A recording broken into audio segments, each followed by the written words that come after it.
Bonjour chers auditeurs. Bienvenue sur votre chaîne. Voici le résumé de la leçon 5 de l'école du sabbat pour le troisième trimestre de l'année 2025. N'oubliez pas de vous abonner et de cliquer sur l'icône « J'aime » pour soutenir notre mission d'enseignement de la Bible à travers le monde.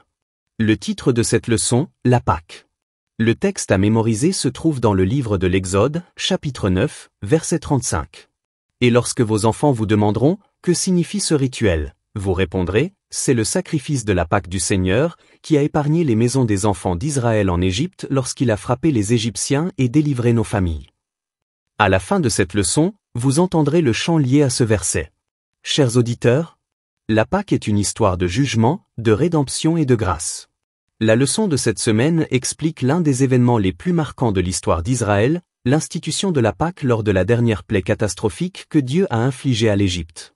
Ce moment a marqué non seulement le point culminant du jugement divin contre Pharaon et ses dieux, mais aussi le début du voyage de libération d'Israël vers la terre promise. C'est à la fois un symbole du jugement pour les désobéissants et un signe puissant de rédemption pour ceux qui ont obéi et fait confiance à Dieu. La première partie de cette leçon expose la gravité de la 10e plaie, la mort des premiers-nés. La résistance continue du Pharaon allait désormais avoir des conséquences fatales, non seulement pour lui-même, mais aussi pour toute sa nation.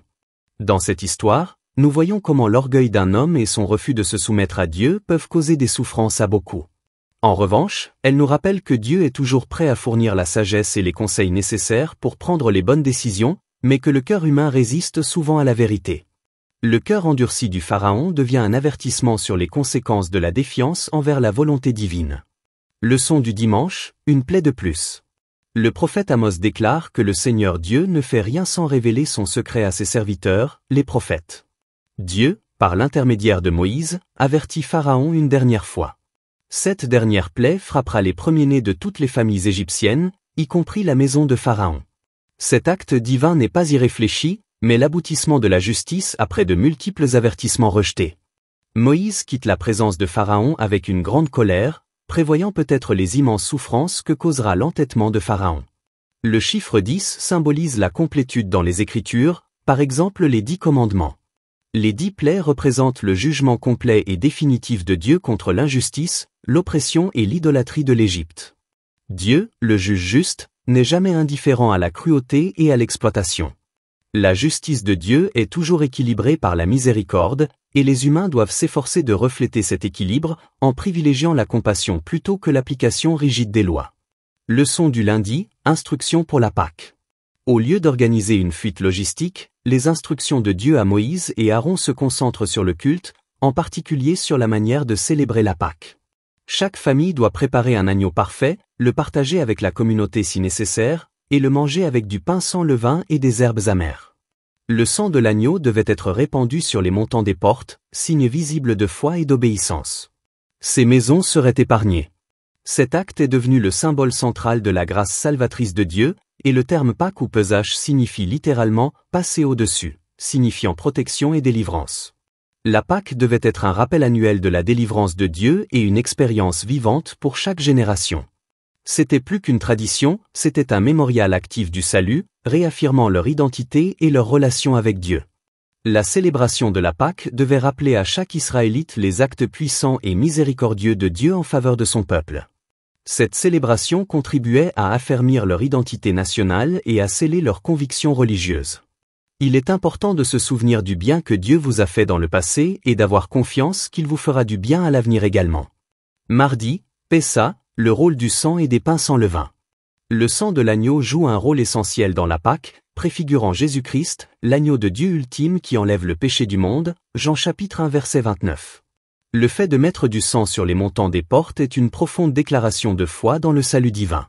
Ce n'est pas seulement symbolique, cela représente la vie au milieu du jugement, la substitution de la mort à la vie par un agneau.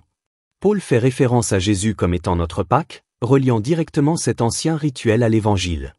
Tout comme les Israélites ont été sauvés par le sang d'un agneau, les croyants sont sauvés par le sang du Christ. En préparation de la Pâque, toute levure ou tout levain devait être éliminé. La levure symbolisait le péché, et le pain sans levain signifiait la pureté. La fête mettait l'accent sur la sainteté, l'obéissance et la volonté de se détourner du péché et de l'esclavage. L'utilisation de l'hysope, une plante utilisée pour appliquer le sang, symbolisait également la purification, établissant à nouveau un lien avec l'œuvre de purification du Christ dans la vie du croyant. Mercredi, transmettre le flambeau. L'une des leçons les plus importantes de la Pâque est l'importance de transmettre la foi aux générations futures. Les parents devaient expliquer la signification des rituels à leurs enfants. Dans le livre du Deutéronome, il est rappelé aux Israélites de raconter leur histoire de manière à ce qu'ils puissent l'intérioriser comme leur propre parcours. Voici le récit qu'ils raconteront à leurs enfants. Mon père était un Araméen errant, il descendit en Égypte avec quelques personnes, y vécut et devint une grande nation, puissante et nombreuse. Mais les Égyptiens nous maltraitèrent et nous firent souffrir, nous soumettant à un travail pénible. Alors nous avons crié vers le Seigneur, le Dieu de nos ancêtres, et le Seigneur a entendu notre voix et a vu notre misère, notre labeur et notre oppression. Alors le Seigneur nous a fait sortir d'Égypte d'une main puissante et d'un bras étendu, avec une grande terreur et des signes et des prodiges. Il nous a amenés dans ce lieu et nous a donné ce pays, un pays où coule le lait et le miel. Ce récit ne devait pas être raconté comme un mythe lointain, mais comme une expérience personnelle et collective. Ce faisant, les familles s'identifiaient à la souffrance, à la délivrance et à la miséricorde de Dieu, même si elles vivaient plusieurs générations après l'Exode. Enseigner aux enfants l'histoire de la délivrance de Dieu était aussi un moyen de la rappeler aux adultes eux-mêmes.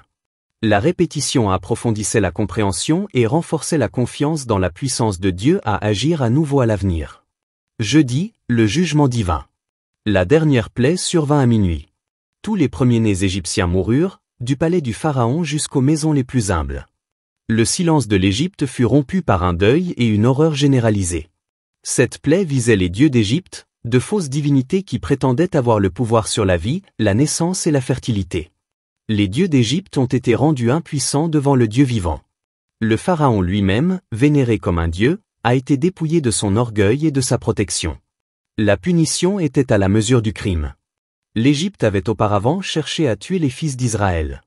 À présent, les fils de l'Égypte périssaient. Ce n'était pas une colère arbitraire, mais une justice mesurée.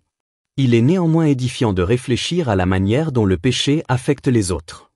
Des personnes innocentes souffrent souvent à cause de la désobéissance d'autrui. C'est une leçon de responsabilité et d'interdépendance. Vendredi, réflexion approfondie et application de cette leçon. Ellen White, dans Patriarches et Prophètes, souligne que la Pâque renvoyait à la fois à l'Égypte et au calvaire. L'agneau immolé préfigurait la mort expiatoire du Christ. Le sang devait être appliqué sur la porte, tout comme la foi doit être personnelle et intériorisée. Il ne suffisait pas de croire que le Christ était mort pour le monde, nous devons accepter qu'il est mort pour moi. La réflexion hebdomadaire nous encourage également à voir que l'Esprit du Christ doit vivre en nous. Nous devons assimiler sa parole, refléter son caractère et permettre à notre vie d'être transformée par sa grâce. Chers auditeurs, avant de terminer ce résumé, gardons à l'esprit que Dieu est à la fois juste et miséricordieux. Il avertit, il donne du temps et il envoie des prophètes avant que le jugement ne tombe. La Pâque concerne la foi, l'obéissance et le salut. Le sang sur les montants des portes était un signe de confiance en la protection de Dieu. Jésus est notre agneau pascal. Son sang nous sauve du péché et de la mort. La foi doit être personnelle.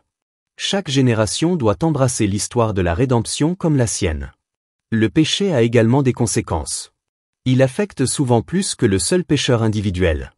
Nous devons raconter l'histoire et transmettre l'expérience de l'amour et de la délivrance de Dieu à la génération suivante. Que Dieu vous bénisse. And it shall be when your children say to you,